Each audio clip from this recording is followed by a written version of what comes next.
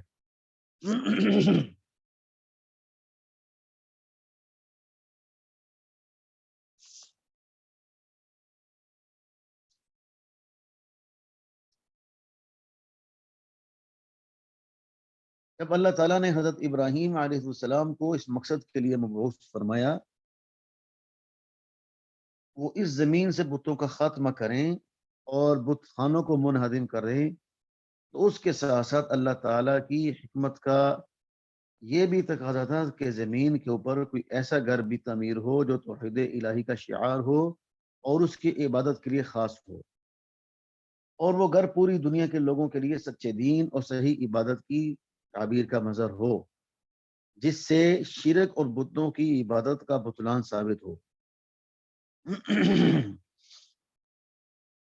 کیونکہ انسانیت نے زمانے کا ایک حصہ اس حال میں گزارا ہے کہ جس میں وہ پتھروں، بتوں اور شیطانوں کی عبادت کرتے رہے اور ان کے لیے بڑے بڑے معبد تعبیر کیے۔ اب وہ وقت پہنچا ان باطل عقائد اور بےہودہ رسم و رواج اور عبادتوں کو چھوڑ کر ایک خدا وحدہ لا شریک لہ کی عبادت کو عام کیا جائے۔ یہ خانہ کعبہ خالصتاً اللہ وحدہ لا شریک لہ عبادت کے لیے زمین پر قائم کیا گیا تھا، تاکہ انسان کو یہ بات یاد دلائی جا سکے کہ جب وہ اس میں داخل ہو تو وہ خدا وحدہ لا شریک لہ کے علاوہ کسی غیر کے سامنے عبادت کرتے ہوئے نہ جھکے۔ ومع هذا قوله تعالى وَإِذْ جَعَلْنَا الْبَيْتَ مَثَابَةً لِلنَّاسِ وَأَمْنًا وَاتَّخِذُوا مِن مَّقَامِ إِبْرَاهِيمَ مُصَلًّى۔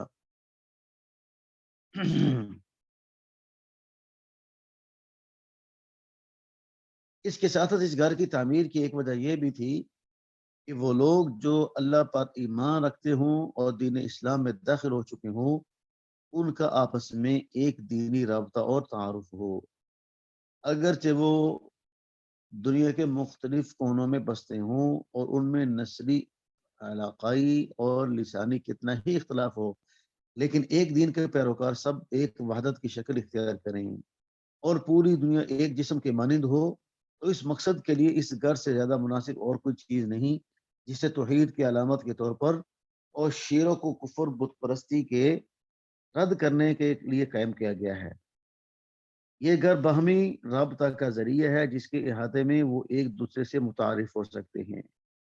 یہ ایک مرکز ہے جہاں وہ سب جمع ہوتے ہیں اور ان کا یہ اجتماع اس حق کے ساتھ ہوتا ہے جس کی ترجمانی کے لیے اس مقدس گھر کو تعمیر کیا گیا۔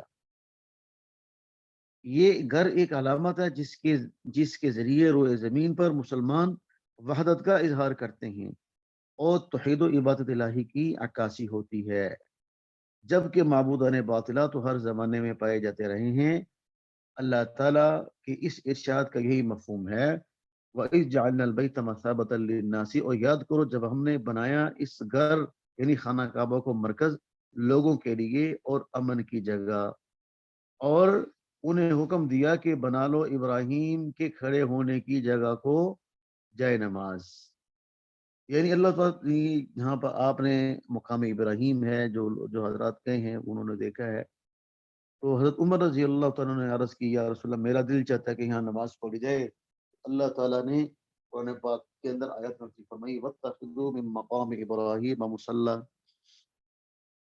کعبۃ اللہ کا طواف کرنے والا ہر شخص یہی مفہوم اپنے پیش نظر رکھے ہوتا ہے۔ اس کے دل میں اللہ کی بندگی کا معنی راسخ ہوتا ہے اور وہ جانتا ہے کہ اللہ تعالیٰ کا بندہ ہے۔ جن کاموں کا اس نے حکم دیا ہے تو مسلمان ان کاموں کو پورا کرنے کا مکلف ہے، اور اسی وجہ سے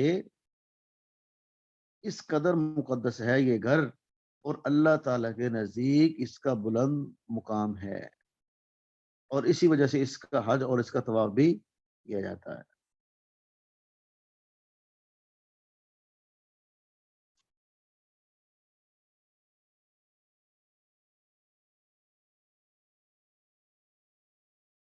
تو یہ اس کی ایک تقسیم تو اس کی ہوگی، یعنی اس گھر کی جو اہمیت کیا ہے۔ اور جو دوسری بات ہے بیان أهم ما تعاقب على الكعبة من الهدم والبناء بنيت الكعبة خلال الدهر كله 4 مرات بيقين، وقع الخلاف والشك فيما قبل هذه المرات ال4 وبعدها. تو فرماتے ہیں کہ یہ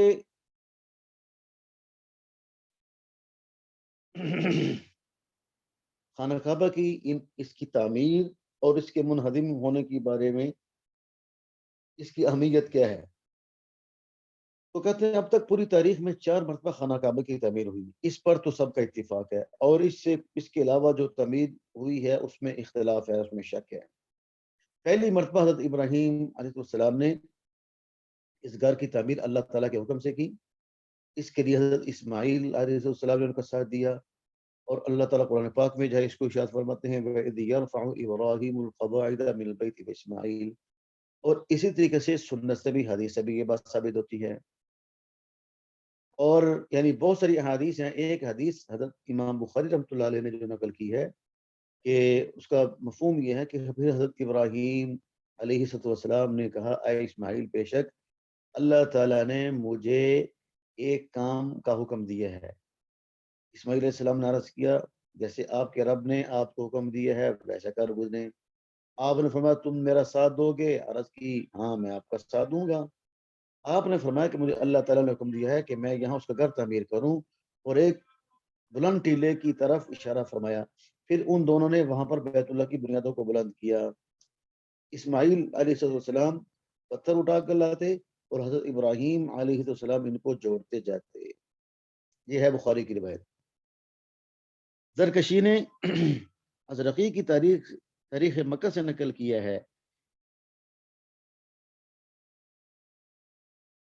کہ حضرت ابراہیم علیہ السلام نے خانہ کعبہ کی دیواریں آسمان کی طرف 7 ذرا بلند، زمین پر طول کے اعتبار سے 3 ذرا اور عرض کے اعتبار سے 22 ذرا دراز تعمیر کی۔ یہ عمارت بغیر چھت کے تھی۔ سہیلی نے روایت کیا کہ ان دیواروں کی آسمان کی طرف بلندی 9 ذراع تھی۔ آگے مصنف فرماتے ہیں کہ میرے خیال میں یہ روایت ازرقی کی روایت کے مقابلے میں زیادہ قابل قبول ہے۔ دوسری مرتبہ اسلام سے پہلے یعنی قریش نے خانہ کعبہ کی تعمیر کی، جس میں نبی اکرم صلی اللہ علیہ وسلم بھی شریک ہوئے، جس کا پھر پیچھے قصہ گزر چکا ہے۔ قریش نے خانہ کعبہ کی دیواروں کے آسمان کی طرف بلندی 18 ذراع رکھی اور زمین پر لمبائی 6 ذراع کم کر دی۔ اس بارے میں آپ نے ارشاد فرمایا، حضرت عائشہ کی روایت ہے، فرمانا اے عائشہ،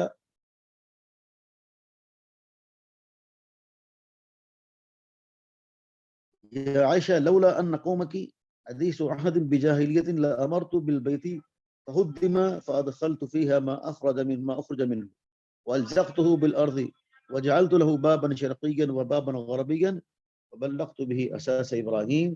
آپ نے فرمایا اے عائشہ، اگر دور جاہلیت ابھی جلد ہی نہ گزرا ہوتا اور تمہاری قوم کے دلوں میں اس کی یاد تازہ نہ ہوتی تو میں حکم دیتا خانہ کعبہ کو منہدم کر کے دوبارہ تعمیر کیا جائے، اور اس کا جو حصہ اسے نکال دیا گیا ہے اس میں اس کو شامل کر دوں، اور اس میں ایک دروازہ مشرق کی طرف اور ایک دروازہ مغرب کی طرف لگاتا، اور حضرت ابراہیم علیہ السلام کی بنیادوں پر میں اس کو تعمیر کرتا۔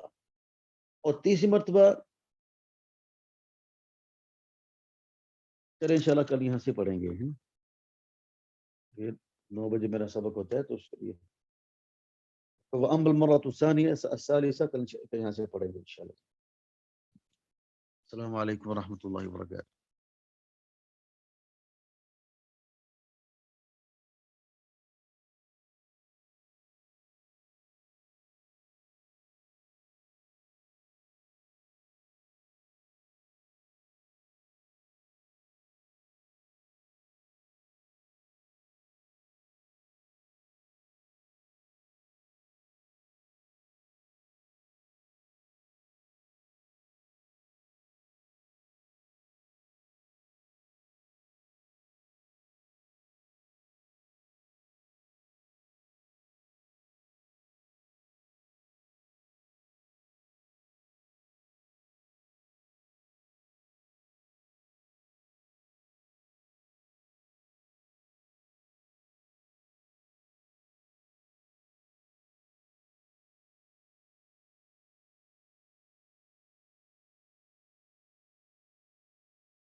السلام علیکم استاد جی، میٹنگ اینڈ کر دیں اس وقت. استاد جی میٹنگ اینڈ کر دیجئے. استاد جی میٹنگ اینڈ کر دیں اس وقت، آپ ہوسٹ بن چکے ہیں، میٹنگ اینڈ کر دیں.